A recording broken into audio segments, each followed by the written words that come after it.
Good morning, everybody. I want to thank you for taking time out of your busy schedule for this webinar this morning regarding pupil transportation and school bus replacements for small and rural schools.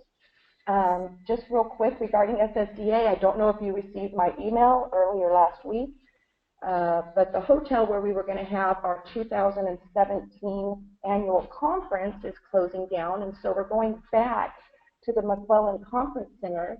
It would be a great opportunity for you to come. It's a 3-day event. It is on March 6th through the 8th. So take a look at our website when you get a chance, www.ssda.org. Click the Events and Annual Conference tab, scroll down to March, and you'll be able to register. At this time, I'd like to give Kevin Gordon with Counsel Advisors Group the floor for this webinar. Thank you so much, Kevin, for taking the time to present this webinar along with a panel of experts. Well, it's a pleasure to do this. We really appreciate a really impressive enrollment today on this topic. And so we're glad to have everybody with us. Let me do a quick introduction. I wanted to make sure everybody knows. So Erin Evans, who's been working as a senior advocate attorney for Counsel Advisors Group, has worked on a lot of these transportation issues for us. Elizabeth Cooper and Brett Gipe are both on board. They both provide support to Counsel Advisors on school transportation issues, and you're going to find out pretty quickly the kind of expertise and depth that they have on the issues that we're going to be talking about today.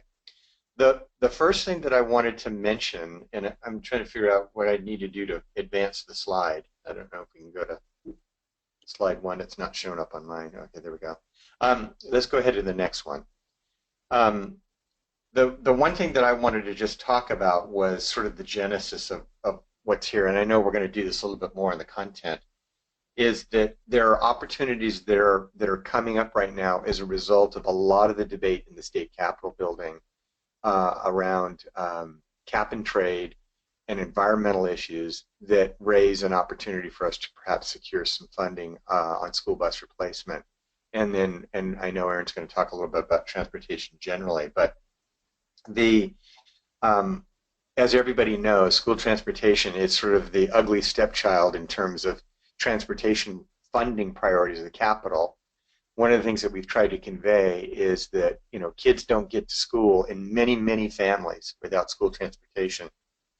And we believe there's a direct linkage between adequacy of transportation funding and one of the issues they've been talking about and giving a whole lot of airtime to at the Capitol, which is truancy and dropout, is that there really is a relationship to the incredible hardship it is for two working parents sometimes to get kids to school on a regular basis every single day.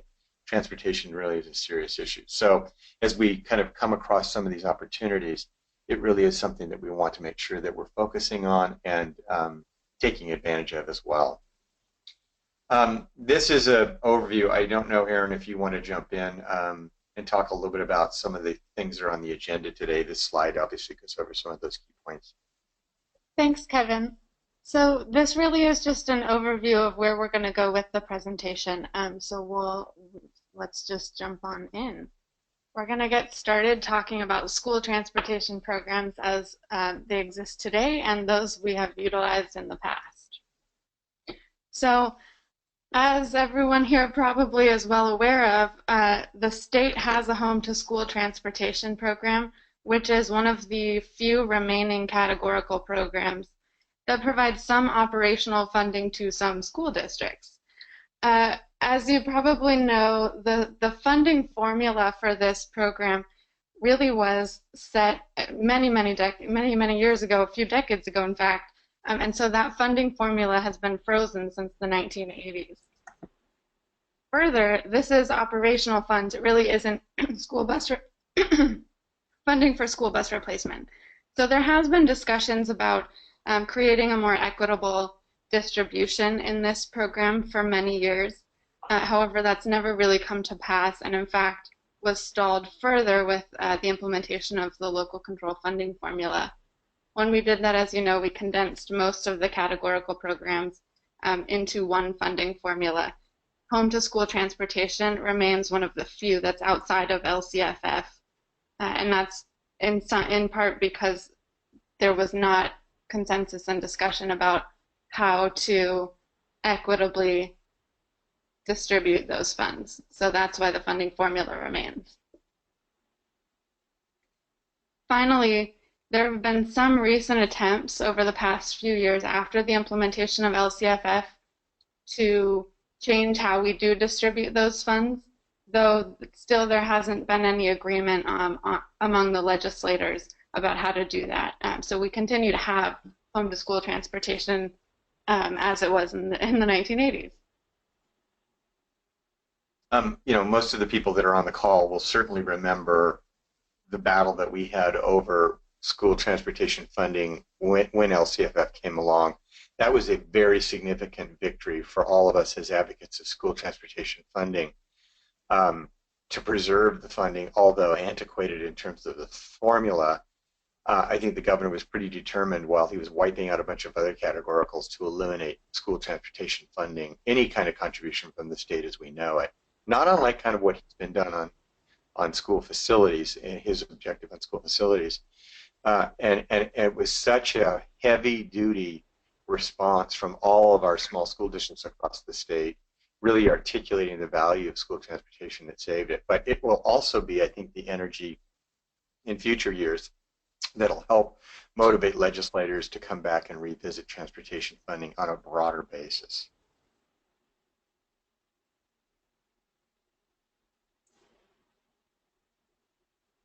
So there's a few new-ish, relatively new, I should say, rules and regulations that we wanted to talk through that are sort of pushing school districts in the direction of having to replace buses.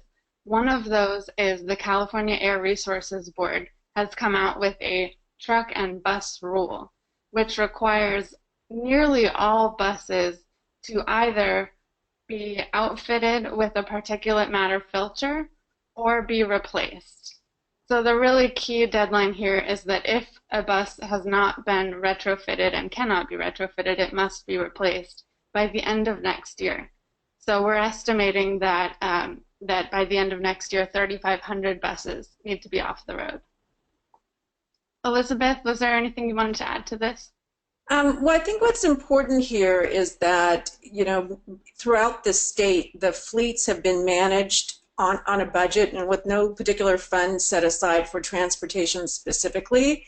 They've been able to keep those fleets together. But these are hard deadlines. In other words, what they're saying is they're not going to let you re-register the bus.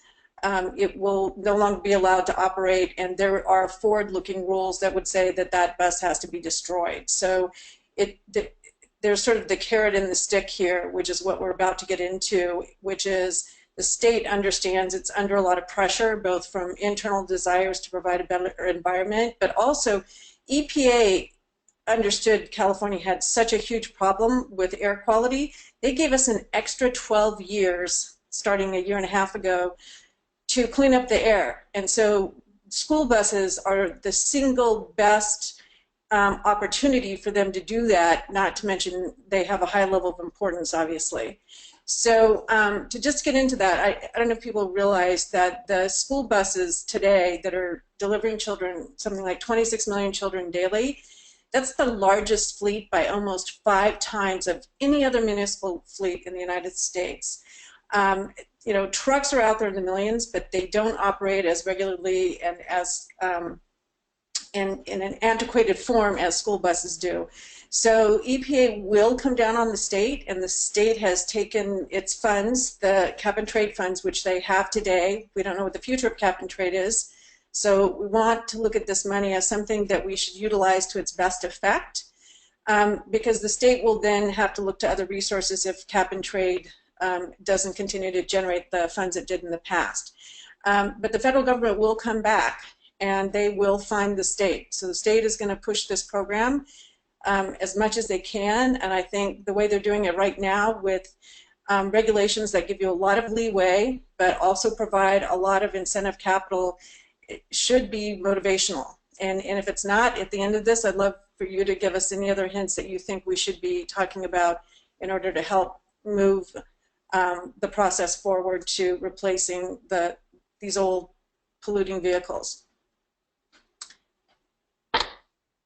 Thanks, Elizabeth. The other piece to add here is one thing that the Air Resources Board is doing is they really want to get a sense of what the need looks like, how many people, how many school districts are out there that need to replace how many different buses, either on the basis of any of these regulations or just because the buses are older and need to be replaced.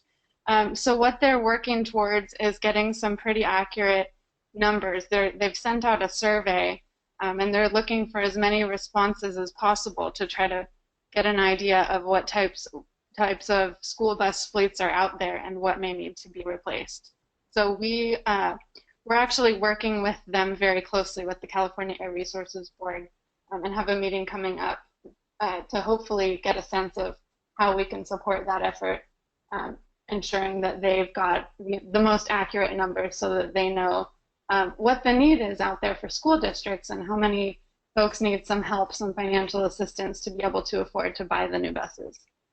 Let me just throw this in here because I really want to motivate everybody to return their information. The more data we have, the more we can advocate for the VW funds as well to be applied to these programs.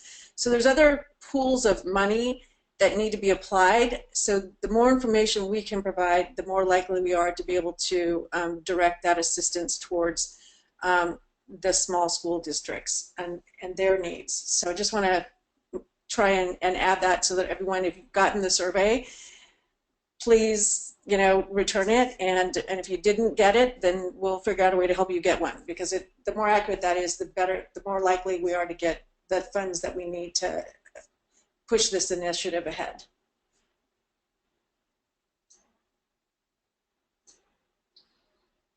Okay, so here's where things begin to get a little bit more interesting, right? So we've got the state has frankly identified for us a new funding source for help with school bus replacement. And that source is the cap and trade funds that we've alluded to before.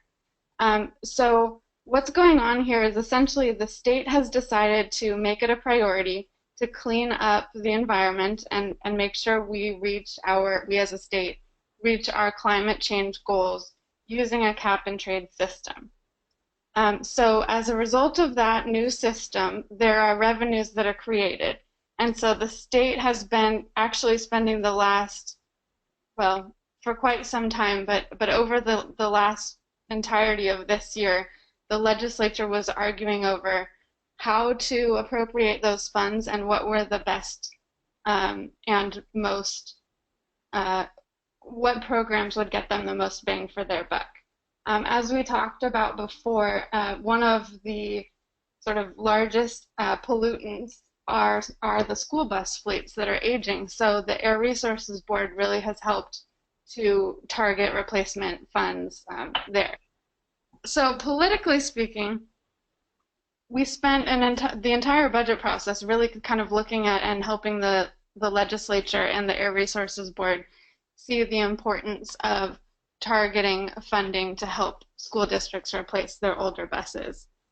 The reason that it actually took beyond the budget process, the final deal wasn't actually reached until the very end of the legislative session.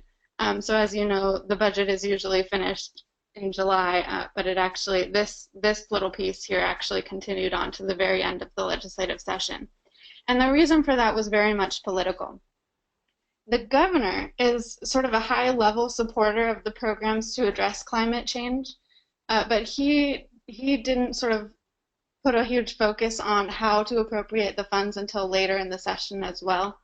And then the Senate has been really engaged and supportive of appropriating funding to the programs to reduce emissions, but there was some divisiveness among the legislature and particularly with certain assembly members, a block of assembly members, because of uncertainties with the cap and trade program itself.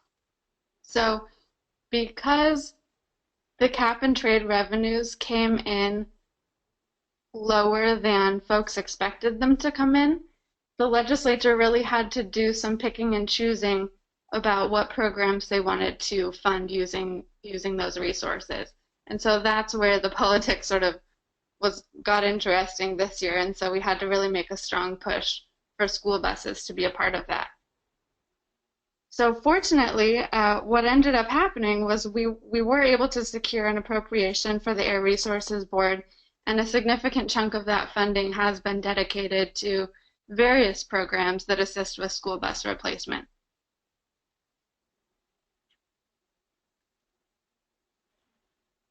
At the yeah, go ahead, Brett. Yeah, I'm sorry, I didn't know if you were going to speak to the numbers there, but just wanted to kind of point out to what you're looking at here and some of the programs that are available. And one of the things that we think is so important to this group is the first one under AB 613, that was the $10 million for the rural school bus replacement program. That is a program that really is targeted to this group. So outside the 5 main air districts, it'll be prioritized to those smaller air districts. As we're rolling ahead now to the next screen, it will, so if you look at the middle bullet point, it's going to show you the affected counties and larger air districts that really won't be prioritized. They certainly can apply, but it is the small and rural air district school districts that will get the main focus and the first opportunity on this on a first come, first served basis. So we anticipate that depending upon the technology, it could be anywhere from 30 to 60 buses, up to 3 buses per school district if there's zero emission vehicles would be allowed in this program. And we think that's a great number for folks to be able to get a chance to pilot these vehicles in their fleets, to get the sense of the impact that it has on the children, the bus drivers, the citizens, and frankly, everybody that works and lives in the areas of these schools. So I think it's a great opportunity for something that finally is prioritized for, and targeted for this group. And Erin, if you could go back just one slide again, we'll just talk very quickly about the other pots of money that were part of this budget that was just approved last week. The $42 million zero emission pilot for commercial deployments, those are for programs that were approved last year and then just did get the funding for it. But the important thing about that is it's a very good chunk of money, and there is commitment from both A and B legislature to re-up those funds. So there will be other projects that this group can take advantage of and other pots of money that will be similar to that amount in coming years. Then the $18 million that was allocated to the hybrid and zero emission voucher incentive project, everybody is eligible for that. It is a very easy program to take advantage of, and all of these things the group that's presenting today can help you work through. We're really trying to make this very easy on all the school districts. Simple phone call, email, tell us of your interest, and we'll walk you through all the programs and how to deploy, really make it that one-stop shop from everything from infrastructure to training to the vehicles themselves. It'll really be a kind of a bus in a box, so to speak.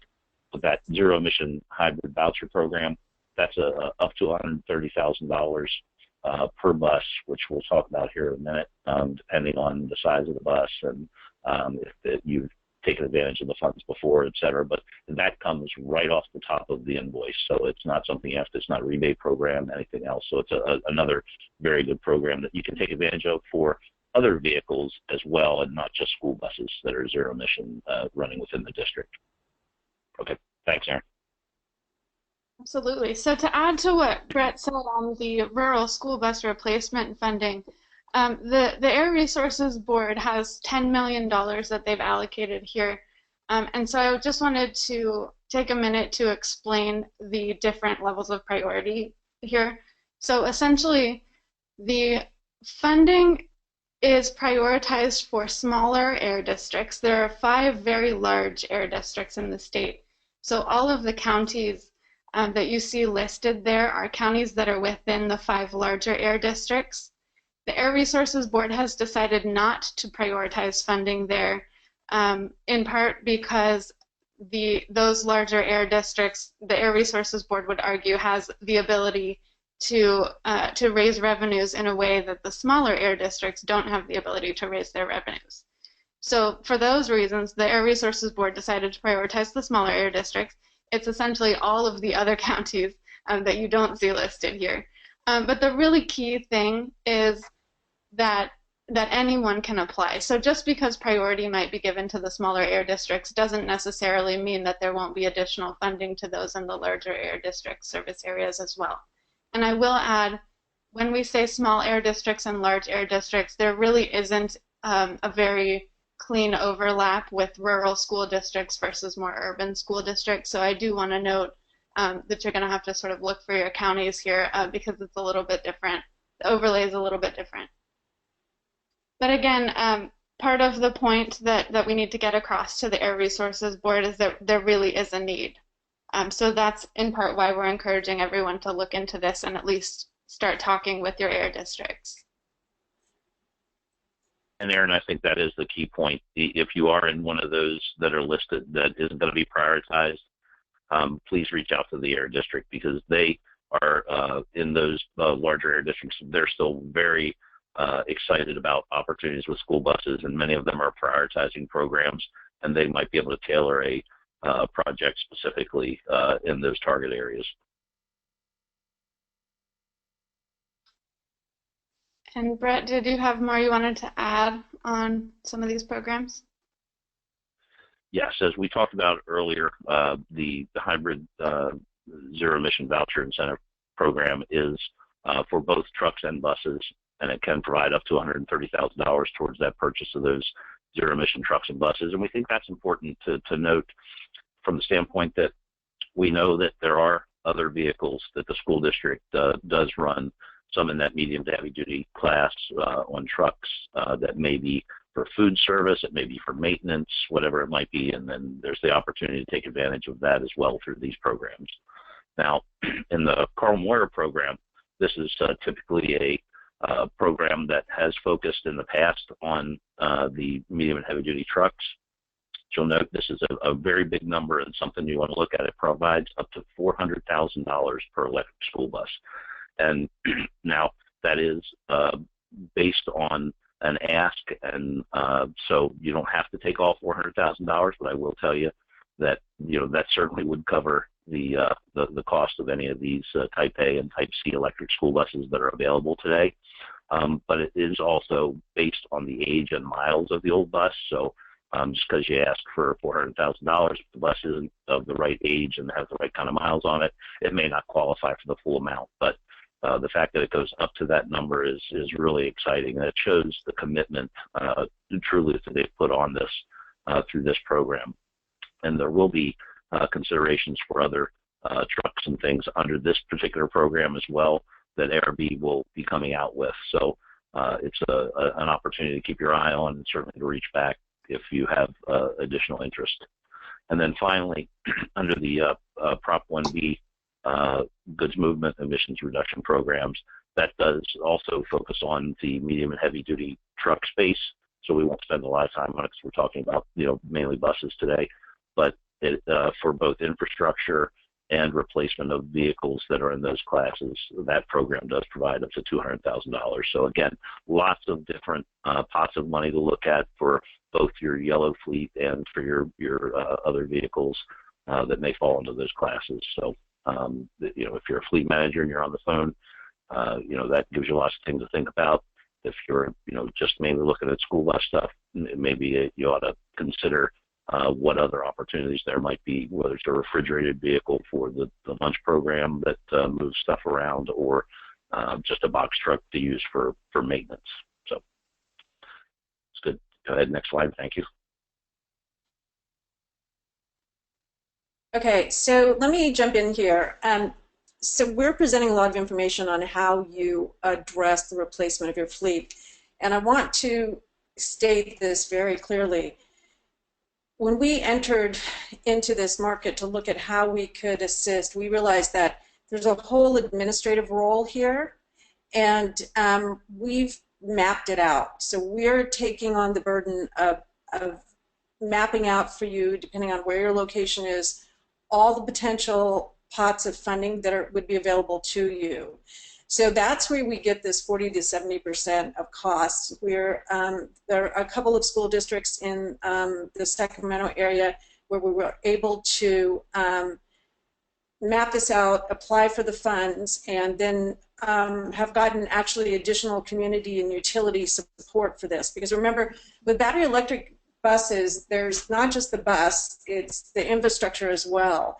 And so we've looked at, you know, where every dollar has to be spent to make this an effective program. So that's part of our job. And one of the components that came along where a school district might not be able to make the cash match that the state would like to see, California's infrastructure bank actually added the scenario to cover school buses at a very low cost. If it's something you can't do with cash, they'll provide lending.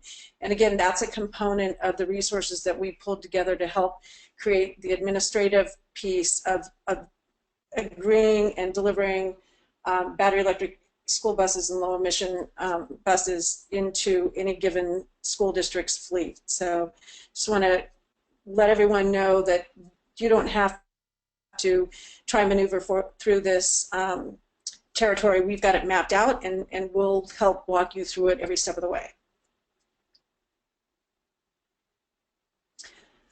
There's a number of things to consider when you're looking at battery electric school buses and low emission school buses. First of all, a typical diesel bus has about $18,000 per year in maintenance. A typical battery electric bus has around $1,400 in maintenance. So sorry, the diesel bus has $18,000 in maintenance for brakes, fluids, fuel, you name it. Electric bus, $1,400. So there's a big change in what it costs you to operate a battery electric vehicle. But there's all these other considerations. I've spent the last 12 years of my life trying to figure out the easiest and most effective ways to clean up the environment, and this is clearly one of them, but it has additional effects that are pretty extraordinary.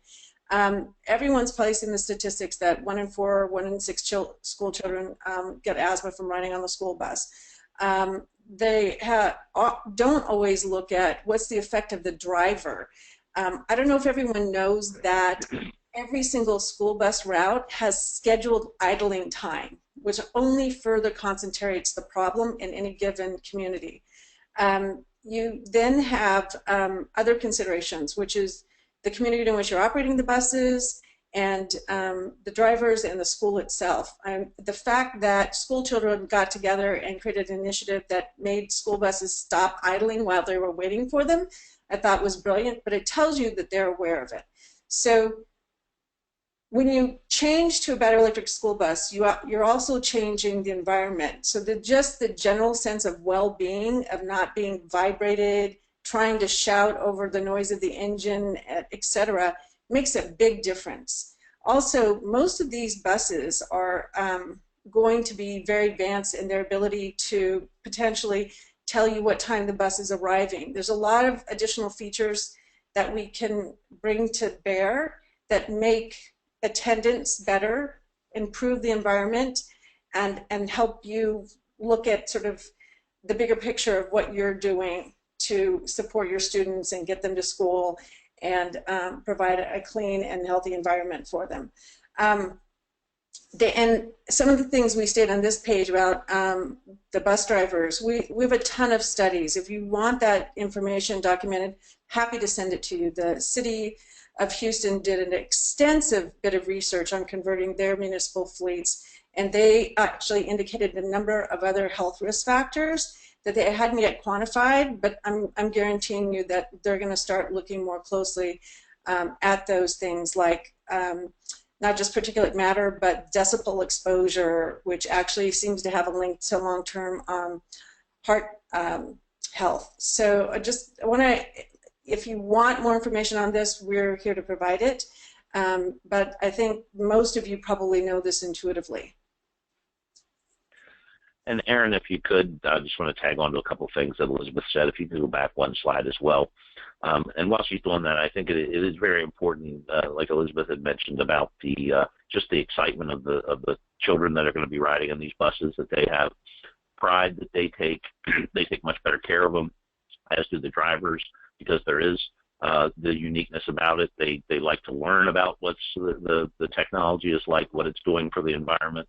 I think it will create all those things within the school district as part of the educational and then the curriculum that they're going through, that you can tie things into it. So there's those ancillary benefits. But on the cost side, just for those of you that are interested in here, it is very important to talk about some of the things that really make this better. Obviously, the fuel that goes in, the electricity, 11, 12 cents, maybe a kilowatt hour versus, dollars and dollars of really, who knows where the cost is going to go on diesel fuel in the next 5 years.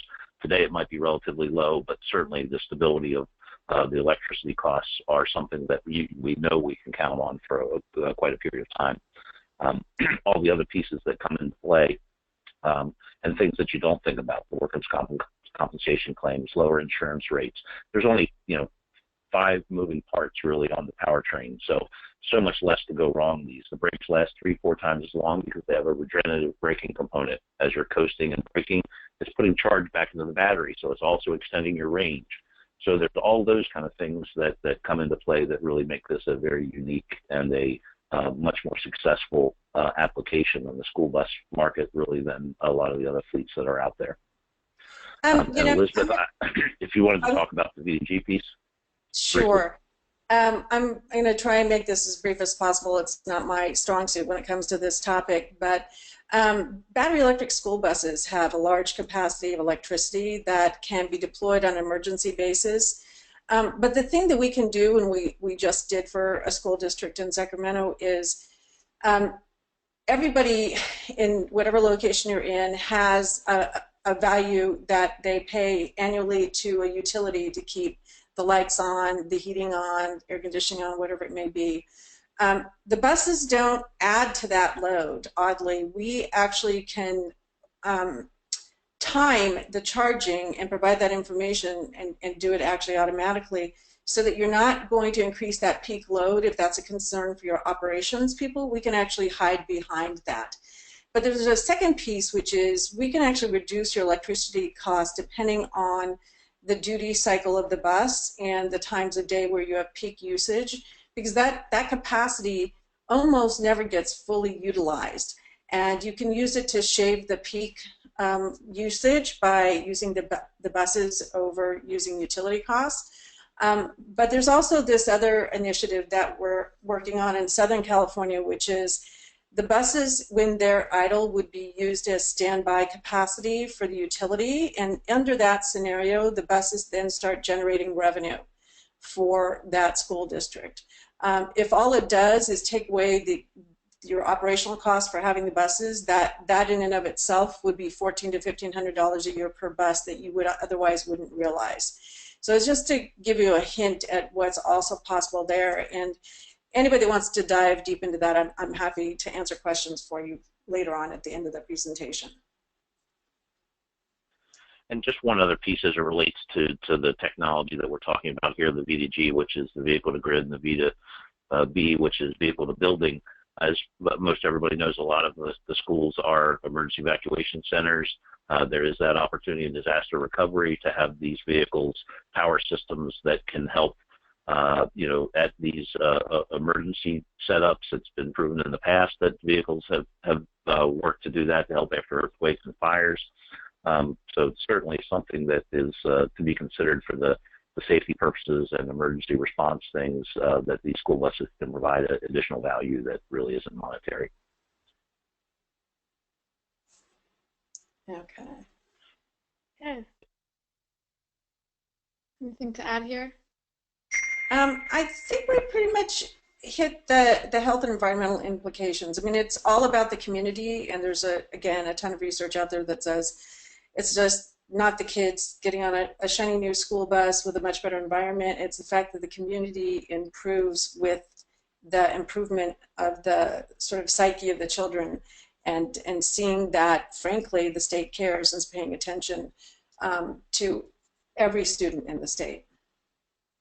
And we did talk about the health benefits to the driver, but certainly what's been proven out as these vehicles have been deployed in different places is that it does help both retain and attract new drivers. And that, as everybody knows, is a huge problem out there, is finding good, reliable, and enough school bus drivers these days. Right. Thanks, Erin. Okay, so I just wanted to make a couple different notes here. So we've talked on the next step, excuse me. So just over the past couple of months, the legislature has finalized its appropriation to the Air Resources Board. And then the Air Resources Board, after they had their final appropriation, they finalized their funding plan, which funds the multiple different programs that we told you about here that allocate pots of funding that we can potentially access. So the next step is that the California Air Resources Board is going to begin, and has already begun, I should say, working with the local air districts to determine the needs, and the local air districts are looking for partners to ensure that they are funding the programs that need to be funded. So the next step here, if you're interested, is to begin working. We can help you with this, of course, but to begin working with local air districts to make sure that you're accessing the funding that you would like to access. Okay. I want to really emphasize Erin's point about our ability to help you. Unless you've done this before, you've got a lot of experience with it.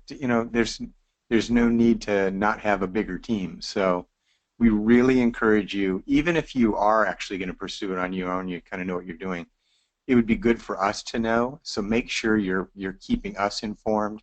It helps us a great deal when we're doing our advocacy. One of the things that we found is that certainly at the state level, there's some interest in defining what the magnitude of the need is out there as smaller, I think, than it really is. And for us to be able to keep tabs on what the interest level is in districts and the actual need in districts by communicating with you and between each other, it'll really, really help us advance the objective of making sure they're paying attention to our needs as schools.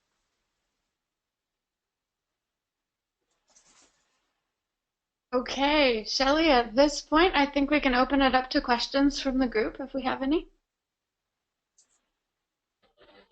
I have a couple.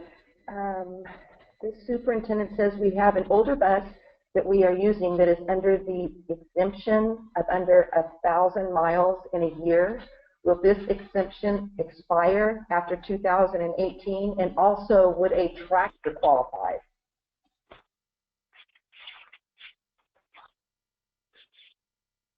Okay, I'll be happy to jump in on that one. The tractor at this point, I don't think is going to qualify unless they've modified the qualifications further than they are now, but that is a possibility. And Elizabeth, I know you have worked more with on the equipment side, so maybe you'll have some things to put in there. And from everything we understand, I'm sorry, just I'll finish quickly on the bus side of it. From everything we understand, even that low-use exemption bus will also expire its ability to run at January 1, 2018. So if you have other trucks or tractors, that sort of thing, there are other programs which will let you replace those. Ag in particular is a focus of the state, and particularly trucks and tractors operating in that realm. They really want those diesel-driven vehicles gone. So we can walk you through a different set of scenarios other than the school bus on the ag side. Okay, real quickly before I go on to the next question, I have had a number of people requesting how to get a copy of this PowerPoint. I want to let you know that once this webinar is done and I get the link for the recorded version that is going to be posted on SSDA's YouTube channel, I will also send everybody that has registered a copy of this presentation in a PDF format. On to the next question. Keep in mind you can instant message me and I'd be happy to forward your question on to the presenters. The next question is, can you discuss the suitability of an electric bus in snow country? How does temperatures affect the battery, etc.? So I can answer that. You're going to answer that. Brett, why don't you answer that one? Yeah, I certainly will. In snow country, certainly there's on the operation of the vehicle, there's not really any effect, meaning from a safety or ability to operate in snow. As it relates to the cold and how that might affect batteries, a couple different factors there. It depends on where the bus is charging, and you know, it's not so much ambient temperature that affects range, but usage of ancillary systems like heaters and air conditioning and those things. So part of what we do is this very easy process for people to adopt these vehicles is do a very detailed route analysis and application. So we would look at the needs for both the cold weather draw for heaters and things to right size the batteries, meaning to make sure that you had the proper capacity, that these buses do come with the ability to have them purpose built. So 4, 5, 6 batteries, depending on what the route needs are. And again, you know, less batteries certainly is more cost savings because that is, most of you probably know in the electric vehicle world, the batteries are the main cost component. It's kind of like you're prepaying your fuel a little bit, but we would work with you to right size the batteries so that you would have the proper capacity needed for when the weather was cold and there was some additional draw on the batteries for heater usage, etc. Okay, this message, I think it should be going to Mr. Gordon. Superintendent wants to know, so should we enter into an agreement with Capital Advisors as a consultant service? No, that's not necessary. In fact, this is SSDA. I mean, it's really kind of a service that we do through SSDA. And then Brett and Elizabeth are you know, the technical experts on this. They work directly with First Priority Bus, which is both an advocate and also they have connections to the industry, the buses, I mean, everything that you would need. So believe me, I mean, there's lots of channels of resources to help you guys get over the line on this. So just let us know. Yeah, we do not get compensated for assisting you, but we view this as a really crucial and important service of SSDA. Next question. I'm gonna limit it to about 5. Just so you know, if you do have a question, all these questions will be emailed to our presenters, so you will get an answer. Maybe not right this moment, but you will get an answer in the near future. So some of the routes are more than an hour long on a very rural road. How long will the charge last on an electric bus in snow country? Okay, so going back to, go ahead, Elizabeth. So this is about right sizing. So what you do if you have a bus and you know its duty cycle is, say, 50 miles and you're going to be in near zero temperatures, that's an easy equation for us to answer, which is if for that, 3 months out of the year or all year, and then the other part of the year you're running air conditioning, it wouldn't matter. It's just the load that you need to accommodate, and then the bus is outfitted with the right capacity. So, a typical bus we would size would be for a 100-mile route, and you might run it for 50 miles and have more than enough additional capacity to run the heater all day long for the driver who may be sitting in there when he's not driving the bus, but because it's a fairly small load, frankly. And then you could potentially do some additional recharging if you didn't want to run it for the full 100 miles. All buses are designed to have an additional 20 to 25% capacity that never gets used, so that if you do have an emergency situation, you have additional range there that we don't typically allow a particular bus to run on a route that would exceed that. So it's really about the range, the duty cycle of the bus, and how it's going to be used. So we size the battery capacity to the need. The electric bus, zero emission bus is not, and I know this was probably covered earlier, but is not going to be the answer in all circumstances. It's just where there's money right now. So it's got to be a fit for you. It's got to work for you. But the other thing is, I've talked to some superintendents about the fact that they'll say, well, I really can't use those because of the range I have. And then I always sort of respond, this, and in some small school districts, it's just one bus. But when you're in a district that you've got, more than a few buses, and having one of these, particularly if you can secure them with the right kind of funding, in your sort of toolbox, your arsenal of school transportation, there are a lot of different ways that you can use the zero-emission electric bus. You don't have to use it for those, those longest routes, or there may be other ways that you can deploy that particular bus. But, there are going to be circumstances where it's just not practical given what kind of routes you have. But we've seen in many, many different kind of circumstances, districts of all sizes, where it absolutely can be a bus that you secure and utilize for a variety of different purposes. And just to add on to Kevin's point there, and we've had a few questions now on cold weather operation. One of the manufacturers of the electric buses is a Quebec-based company that has about 50 of the Type Cs running around in that market. So they're very attuned to cold weather operations and needs, and work very closely, again, making sure that it's the right bus for the right route for the right climate. Okay, quick question. Any funding for charging stations set up yet?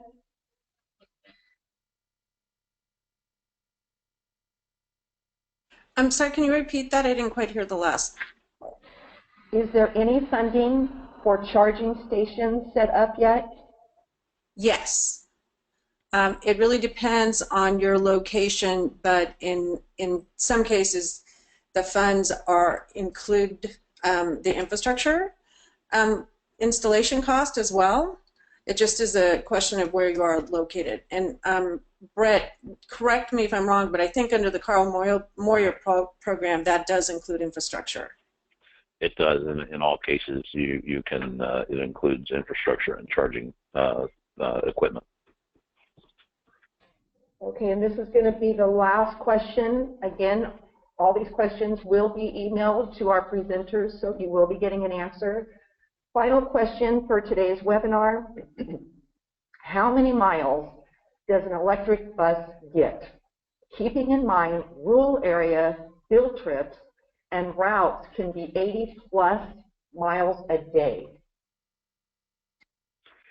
Yeah, and I think we've answered this question and a few others, so it's probably will be a little bit redundant. But again, right sizing the batteries, the capacity of the batteries can be, it can be 100 miles and even beyond. So, and then with the ability to opportunity charge in between maybe morning and afternoon routes. I know there's field trip concerns and things. And to Kevin's point, it might not be the bus to use in every situation, but if you have more than one bus, and as we all know, the buses tend to have, other than the field trips and the sporting events, a fixed route. So you know exactly how to size the batteries for those routes, and you'll get the right size battery range for the routes that you've chosen for. And again, that's what the engineering teams with the different manufacturers and dealers on the school buses will work closely with everybody to help them understand the whole program and to make sure they get buses that fit their needs, not just for the routes, but then for those additional situations like were being mentioned there, whether it's a field trip or a sporting event or something unusual. Okay, I'd like to close this webinar. Thank everybody for being here today. Thank you, our presenters, so much. Wonderful information. Again, you can visit SSDA's website in regards to upcoming meetings. One is our conference. Location has changed. Dates changed by about a day. So take a look at SSDA's website, and thank you again for attending this webinar. Hope you have a wonderful day and wonderful holidays coming up. Thank you, everybody. Shelley, can we all stay on for 2 minutes? Speakers only? Speakers only, yeah. Okay. Thank you, everybody.